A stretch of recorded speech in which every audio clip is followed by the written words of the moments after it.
이번에 나온 이 강모 씨가 네. 주도한 것으로 보여지는 이 5개 종목 같은 경우는 가치 투자를 표방하고 있는 카페에서 네. 시작을 했고, 이 사람들의 주된 목표라면 지배 구조를 개선시켜 보겠다라는 어떻게 보면 대의 명분은 있죠. 근데 이제 대의 명분은 있지만 역시나 비슷하게 이런 통정 매매들도 있었던 것으로 보여지고요. 네. 이런 조사가 나와야 되겠지만 또 더 나가서 가치 투자를 하고서 주주들의 어떤 자신들의 권익과 그리고 대주주들의 행동, 그 주주 중시 경영의 행동을 촉발시키기 위해서 지분을 모아야 한다는 식으로 했거든요.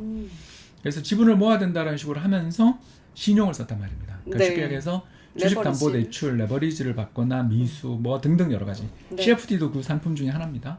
아마 이 CFD는 못 썼을 거고 신용을 썼거나 주식담보대출 등 다양한 방법을 썼을 텐데요. 11시에 나온 거 보면 네. 주식담보대출 가능성이 높고요. 일단 그 왜인가요? 시간마다 다 다릅니다. 네. 11시면 왜 주식담보대출인지. 그러니까 회사들, 은행들, 증권사들마다, 저축은행들마다 다 그 반대 매매 시간이 다릅니다. 네. 그래서 오전 중 장 시작하자마자 시작되면 증권사일 가능성이 높고 CFD도 그때 갑자기 장 시작하자마자 한 10시쯤에 터졌고요. 네. 근데 이렇게 오후 시간이나 좀 뒤로 밀리는 경우는 저축은행 내지는 뭐 다른 금융기관들이 보유한 주식을 매도하는 경우가 종종 네. 사례가 들어가는데, 이 경우에는 뭐 11시면. 11시면 그럴 가능성이 있죠. 근데 이건 뭐 근데 네. 아시는 것처럼 이게 알려주고 나면 다 소문이 나니까 바꿔 쓸 수 있기 때문에 이건 그냥 가능성입니다. 아무튼 네. 담보 부족에 처한 상황에서 반대 매매가 나왔다라는 측면에서는 네. 라덕연 씨가 주도했던 CFD 사건 또는 SG 사건하고 굉장히 닮았는데, 대의명분 차원에서 보면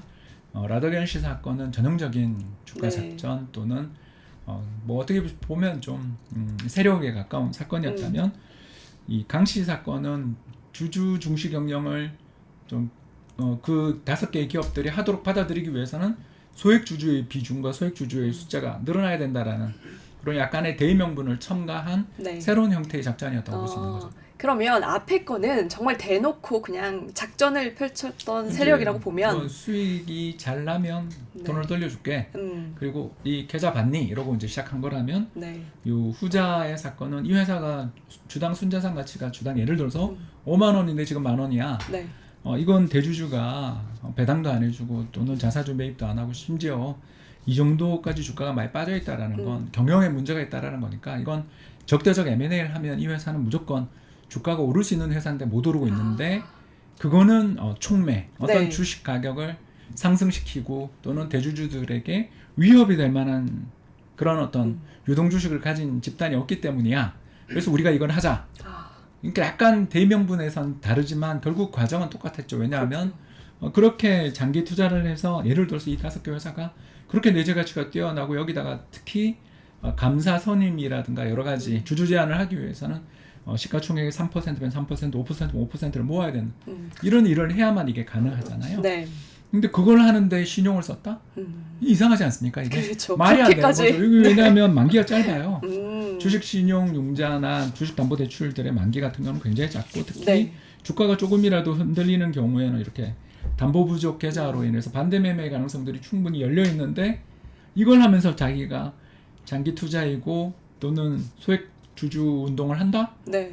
이게 뭔가가 이게 말이 앞뒤가 안 맞는. 앞뒤가 안 맞는 부분이 있을 수 있는 거죠. 그래서 이건 이제 조사 결과를 다 우리가 받아 보면 나중에 네. 분명히 이제 한국 근대사, 한국 증권사의 한 페이지가 되겠지만, 네. 굉장히 저는 유명한 사건이 될 거라고 보지만, 이거는 기본적으로 장기 투자가 뒷받침되어야만 이 소액 주주 운동이 성공할 가능성이 있거든요. 왜냐하면 처음에 이 제의를 받은 대주주가 눈이라도 끔찍하겠어요? 그렇죠. 그리고 이 사람들이 또 예를 들어서 세력이어서 샀다 팔 거라고 생각되면 주주 제한을 진심으로 고려하겠습니까? 왔다 가는 손님인데.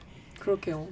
그렇지 않습니까? 그래서 우리나라 주식시장에서 개인 투자자들의 매매 회전율이 대단히 높은 시장이기 때문에 1년에 평균 한 400~500% 되는 시장이니까, 우리 주식이 200일 거래되는데 한 50일짜리 주주한테 신경 쓰겠어요? 안 하겠죠. 예, 그렇다라면 이 사람들이 매년 주주 명부에 오르고 매년 주주 명부에 오르면서 그 비중이 계속 높아지고 있고, 이 사람들이 돈도 좀 있고 또 대의명분도 가지고 있고, 투자자들이 기관 투자자까지 네. 가세하는 이런 흐름을 보여도 사실 소액 주주들의 이런 연대나 참여에 대해서 들어줄까 말까 한데, 그렇죠.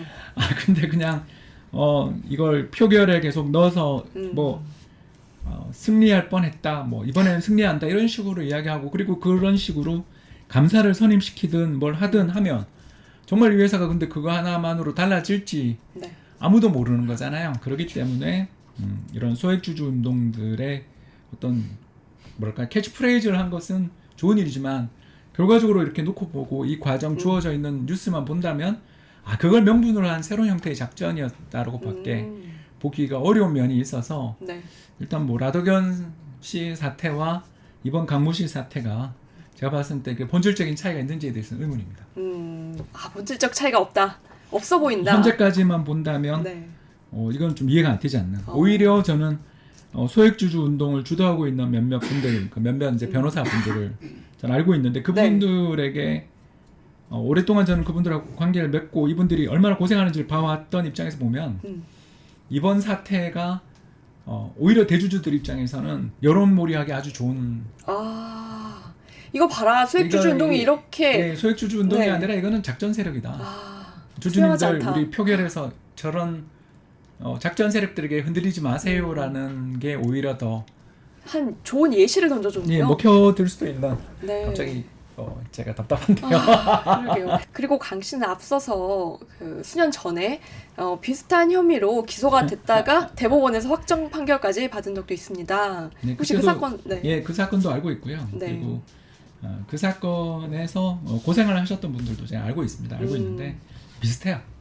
두 사건이 비슷한가요? 아니요. 그러니까 이제 명분이 그때도 역시 아. 소액주주 운동을 명분으로 하고 있었고 네. 그리고 대주주들을 압박하는 그리고 또 가치 투자자를 표방하는 그런 면에서 본다면 꾸준한 어떤 일관된 철학은 있었던 분인데 그때도 이제 문제가 됐던 게 이런 아까 이야기한 것처럼 네. 작전성의 거래들 또는 주가를 띄우고 여기에 우리가 참여를 독려하기 위해서 일종의 이제 아까도 말씀드린 것처럼 그 카페에서 네. 이 주식을 띄우고 이 주식을 사야 될 이유를 그렇게 하면서 동참을 권유하고 네. 또 하는 그리고 본인이 차익 실현까지 했었어야 하는 거죠. 뭐 모르겠습니다. 아무튼 그런 것까지 진행된 게 그때 비슷하게 있었기 때문에 이번에도 뭐 비슷한 그런 일이 있지 않았을까 싶습니다만 일단 네. 이거는 뭐 아직 무죄 추정이니까요. 네.